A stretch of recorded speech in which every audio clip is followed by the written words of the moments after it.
Hello යාළුවනේ මම ඉස්සරහට පොඩි ව්‍යාපාරයක් හරි බිස්නස් එකක් හරි කරන්න කියලා හිතාගෙන ඉන්නවා. ඉතින් මේ දවස්වල මම මේ පිළිබඳව තොරතුරු හොයන ගමන් ඉන්නේ මොන වගේ ව්‍යාපාරයක්ද මොන වගේ දෙයක්ද කරන්න සුදුසු කියන එක. ඕගොල්ලෝ දන්නවා නම් ඕගොල්ලෝ ව්‍යාපාර කරන අය වෙන්න පුළුවන්, නොකරන අය වෙන්න පුළුවන්, සමහර විට අදහස් තියෙන අය වෙන්න පුළුවන්. ඕගොල්ලොන්ගේ මොන හරි අදහස් තියෙනවා නම් මට දෙන්න. මම ඒවා චුට්ටක් එකතු කරලා බලන්නම්.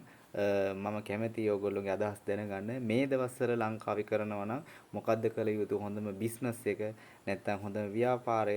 ඉතින් චුට්ටක් තියෙනවා නම් අයිඩියාස් ටිකක් එකතු කරන්න. මොකද අපිත් කැමති ඉස්සරහට ඉදිරියට එන්න. ඒ නිසා මේ ඔයගොල්ලෝගෙන් මම අදහස් ටිකක් ඉල්ලනවා. පුළුවන් නම් එකතු කරන්න. මගේ මේ YouTube channel එකට එකතු කරන්න, මාව subscribe කරන්න. ඕගොල්ලොන්ට විස්තර මම ඉදිරියට දාන්නම් මොකද්ද පටන් ගන්න ඉන්න අයිඩියා මොනවද මොන වගේ දේවල්ද මම ඉස්සරහට කරන්න කියන එක. මම බලාපොරොත්තු වෙනවා ඉතින් ඕගොල්ලෝ මට මොන හරි අයිඩියා ටිකක් දෙයි කියන එකට. සියලු දෙනාටම ස්තුතියි. මම නැවත හමු වෙනවා ඉක්මනින්ම. මං ගිහින් එන්නම් එහෙනම්.